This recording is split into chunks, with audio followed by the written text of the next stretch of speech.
Leyes de Kirchhoff, circuito en paralelo. Considerando el ejemplo de las tres resistencias visto en la clase anterior, en un circuito en paralelo, la corriente se reparte y la tensión es la misma. La corriente que sale de la fuente por la fase llega al punto 1 y ahí se parte en dos. Sigue su camino hasta llegar al punto 2, en donde vuelve a partirse. Después, viene de regreso por el neutro, y cuando pasa nuevamente por el punto 2, se suma con el punto 1. Así, se cumple la primera ley. La corriente que sale de un punto es la misma que regresa. Entonces, el punto donde se divide es la fase, y el regreso es el neutro. 127 volts más menos 10%, debido a que todas las cargas están conectadas en paralelo. Dando valores al circuito, supongamos una fuente de 100 volts y las tres resistencias en paralelo. Por concepto, la tensión en las tres resistencias es la misma, 100 volts.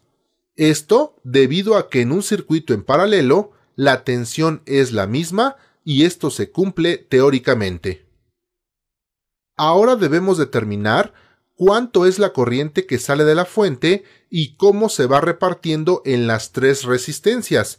Para ello, debemos transformar este circuito en un equivalente que tenga una resistencia que represente a las tres.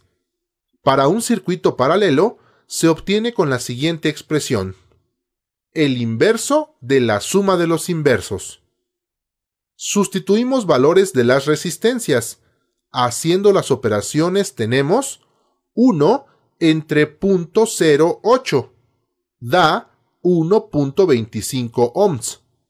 Una característica de la resistencia equivalente en un circuito paralelo es que ésta siempre es menor que la menor de las resistencias del circuito.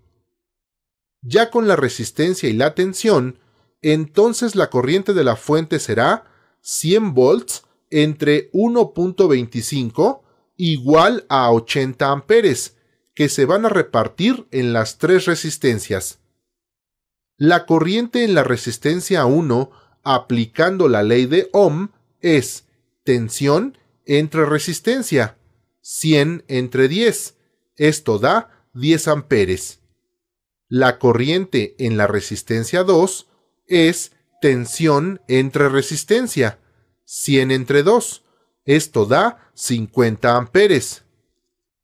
La corriente en la resistencia 3 es tensión entre resistencia, 100 entre 5, esto da 20 amperes. Quiere decir que por aquí circulan 10 amperes, por aquí 50 y por aquí 20, que al regresar y sumarse dan los 80 amperes que salieron de la fuente al principio, cumpliendo la primera ley. La corriente que sale de un punto es igual a la suma de las corrientes que llegan a él. Podemos observar, además, que en la resistencia de menor valor pasa mayor cantidad de corriente. Estas son las características del circuito en paralelo y cómo se da cumplimiento a la primera y segunda ley de Kirchhoff.